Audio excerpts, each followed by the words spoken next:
Hello everyone, स्वागत है आप सभी के पसंद यूट्यूब चैनल राय एजुकेशन में। 69,000 भर्ती स्पेशल अपडेट में कोर्ट कचहरी होने के बाद तमाम जगह से आप लोगों को ढेर सारी न्यूज़ मिली और आपने लगातार प्रश्न पूछे। उन प्रश्नों के उत्तर में मैंने कल एक वीडियो अपलोड किया और उसमें हुआ ये कि और ढेर सारे प्रश्न आ गए हैं। तो इस वीडियो के माध्यम से फटाफट मैं आपके प्रश्नों के उत्तर देने की कोशिश करूंगा, जिनमें आपने कुछ यूं प्रश्न पूछे हैं कि सर ये दोहरा आरक्षण डबल रिजर्वेशन क्या होता है, और नई लिस्ट फिर से बनेगी तो सामान्य अभ्यर्थी बाहर हो जाएंगे क्या, और कुछ लोग ये बोल रहे हैं कि 34,500 जो रैंक है उसके बाद जितने भी सामान्य चयनित हैं उन पर प्रश्न चिन्ह है, उन पर संकट है। 3 महीने के बाद सबको समायोजित कर दिया जाएगा क्या, और अंत में 6800 वाले जो अभ्यर्थी हैं उनका क्या होगा, वो भी प्रश्न पूछे हैं। तो तमाम प्रश्नों के उत्तर मैं देने की कोशिश करूंगा आप लोगों को। और सबसे पहले मैं बात करूंगा कि आज न्यूज़पेपर में है क्या, पहले 69,000 भर्ती के समक्ष में। तो 69,000 शिक्षक भर्ती का मामला है। आरक्षित और अनारक्षित दोनों को हो सकते हैं प्रभावित इस जो कोर्ट का आदेश है उसके जरिए। हाईकोर्ट के आदेश के बाद सरकार शिक्षक चयन सूची रिव्यू करने की तैयारी में है। इलाहाबाद हाईकोर्ट की लखनऊ पीठ की ओर से 69,000 शिक्षक भर्ती का चयन सूची को रिव्यू करने के दिए गए आदेश के बाद सरकार ने इस पर तेजी से मंथन शुरू कर दिया है। सरकार हाईकोर्ट के आदेश के अनुसार आरक्षण प्रक्रिया के अनुसार सूची को रिव्यू करने की तैयारी में है। हालांकि अगर सूची रिव्यू करके दोबारा जारी किया जाता है तो आरक्षित और अनारक्षित दोनों वर्ग के अभ्यर्थी प्रभावित हो सकते हैं। हाईकोर्ट की ओर से याचिकाओं की सुनवाई के बाद सोमवार को जारी आदेश का मंगलवार को अधिकारियों ने मंथन किया। शासन के आला अधिकारियों ने भी इस पर बेसिक शिक्षा विभाग के उच्च अधिकारियों से जानकारी मांगी। अधिकारियों ने हाईकोर्ट के आदेश को विधि विशेषज्ञों के साथ पूरा पढ़ा और इसके विभिन्न पहलुओं पर चर्चा की। मेरा ये कहना है कि इनके पास विशेषज्ञ ढेर सारे होते हैं। जब टेट का प्रश्न पत्र बनाया जाता है तब भी विषय विशेषज्ञ होते हैं। जब कोई कानूनी अड़चन आती है तो विधि विशेषज्ञ होते हैं। लेकिन कोई भी काम ठीक तरीके से पूरा नहीं हो पाया है, हमेशा प्रश्न चिन्ह ही उठा है, तो भगवान ही मालिक हैं ऐसे विशेषज्ञों के। जानकारी के अनुसार सरकार पहले सूची को रिव्यू करेगी। रिव्यू करने के बाद आने वाले निष्कर्ष के आधार पर ही आगे का निर्णय लेगी। प्रथम दृष्टया जो निकल कर सामने आया है उसके अनुसार सूची रिव्यू करने का असर 50-50% दोनों वर्ग के अभ्यर्थियों पर पड़ेगा, यानी 50-50 जो है मामला रहेगा। सरकार और अभ्यर्थियों दोनों के पास इस आदेश को लेकर डबल बेंच में जाने का विकल्प अभी खुला हुआ है। अब जो प्रमुख सचिव हैं बेसिक शिक्षा दीपक कुमार ने कहा है कि हाई कोर्ट के आदेश का अध्ययन किया जा रहा है और हाई कोर्ट के निर्देश अनुसार सूची को रिव्यू करेंगे। लेकिन मेरा व्यक्तिगत जो मत है, मुझे जो व्यक्तिगत लगता है कि रिव्यू पर ना पढ़ते हुए सरकार कहीं ना कहीं, अगर सरकार को ये सारी चीज़ें सुलझानी होगी तो इसी दौरान वो सुलझ जाएंगी। जो भी क्लियर बात है वो क्लियर बात बता दिया जाएगा। अगर नहीं सुलझाना है, अब इस पर ध्यान नहीं देगी सरकार, तो कहीं कहीं डबल बेंच, फिर डबल बेंच के बाद फिर आप सुप्रीम कोर्ट पे भी मैटर ये जा सकता है। ये मेरा व्यक्तिगत अनुमान है। जितना पूर्व अध्ययन मैंने किया है, जितना पूर्व केसों को देखा है भर्ती संबंधित, उसमें यही होता आया है। सिंगल के बाद डबल, डबल के बाद सुप्रीम कोर्ट तक भी ये सारी चीज़ें जाते हुए देखी गई हैं। अब मेन आ जाते हैं आपके प्रश्नों के ऊपर। सबसे पहला प्रश्न है दोहरा आरक्षण क्या है, आप लोगों ने कमेंट किया था। तो मित्रों, दोहरा आरक्षण वो है जो 2 स्तर पर लगाया जाता है। 2 स्तर पर यानी कि एक राज्य स्तर पर और एक आपके जिला स्तर पर। जिला कैडर जिसको बोलते हैं और एक बोलते हैं स्टेट कैडर जिसको बोलते हैं ना, तो कई नाम से जाना जाता है। तो दोहरा आरक्षण वो है। 1994 की जो बेसिक की नियमावली है उसके तहत अगर भर्ती की बात की जाए तो उसमें दोहरे जो आपका आरक्षण का है, डबल जो हॉरिजॉन्टल लगता है और स्टेट पे, और वर्टिकल जो लगता है आपके डिस्ट्रिक्ट लेवल पे, तो उसकी बात कही गई है। लेकिन सबसे इम्पोर्टेंट बात है कि 68,500 में जब उस चीज़ को इनहेल किया गया था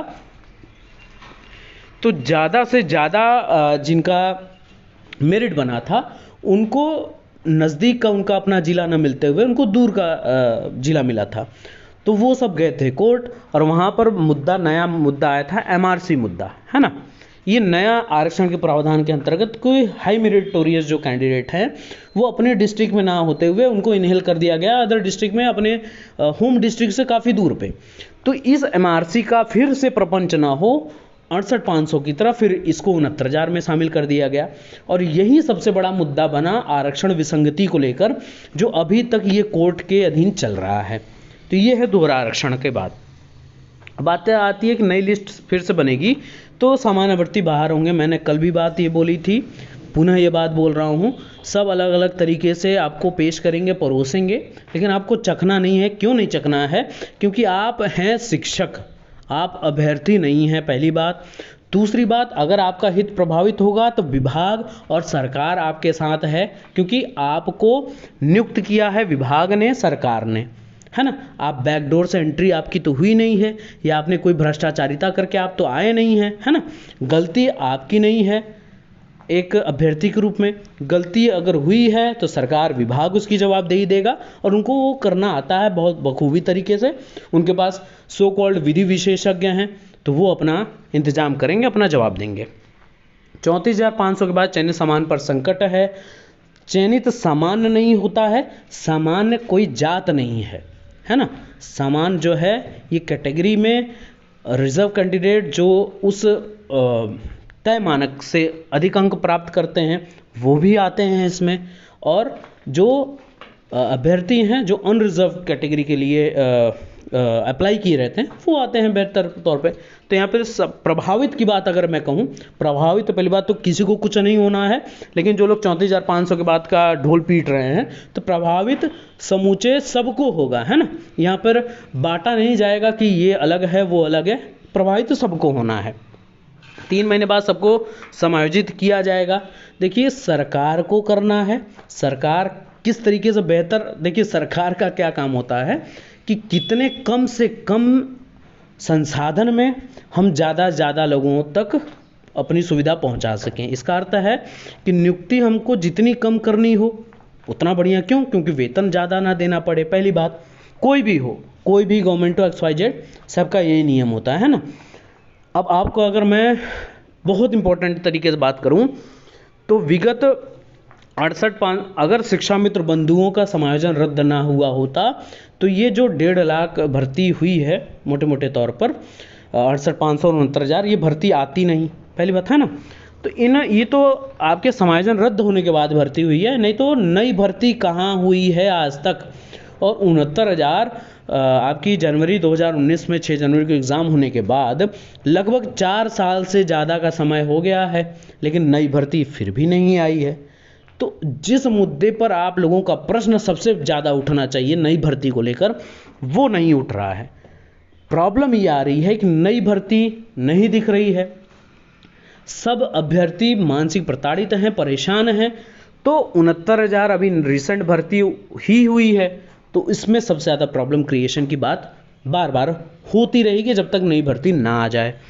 6800 वाले भर्तियों अब क्या करेंगे, ये सबसे ज़्यादा प्रश्न मित्रों ने पूछा है कि 6800 वाले क्या करेंगे। नियुक्ति पत्र की मांग करेंगे, क्योंकि उनको अलग से लिस्टिंग उनकी की गई है, कोर्ट ने उसको खारिज कर दिया है। कोर्ट ने तो वहाँ पर लिस्टिंग तो की नहीं थी, विभाग ने किया था, सरकार ने किया था। तो नियुक्त कोर्ट नहीं करेगा, नियुक्ति किसको करनी होगी, सीट किसको देनी होगी, वो विभाग और सरकार करेगी, है ना। तो ये कुछ इंपॉर्टेंट क्वेश्चंस आप लोगों के रहा, आई होप मैंने उत्तर देने की कोशिश की है। फिर भी आपके कोई व्यक्तिगत प्रश्न हो आप ज़रूर कमेंट करिएगा। फिर से बोल दूं, किसी भी प्रकार की किसी को कोई भी चिंता करने की आवश्यकता नहीं है। घुमाने वाले, परेशान करने वाले, उनका काम है, परेशान करेंगे। आपको परेशान नहीं होना है, आप विभाग में हैं, आप शिक्षक हैं, न कि अभ्यर्थी हैं। तो आप टेंशन फ्री होके आगे काम करिए। हाँ, एक आप काम कर सकते हैं कि नई भर्ती के लिए आप शिक्षक होने के नाते भी, और आप जो लोग अभ्यर्थी हैं वो अभ्यर्थी होने के नाते भी नई शिक्षक भर्ती जितना ज़्यादा हो सकता है उसकी मांग करने की आवश्यकता यहाँ पर है।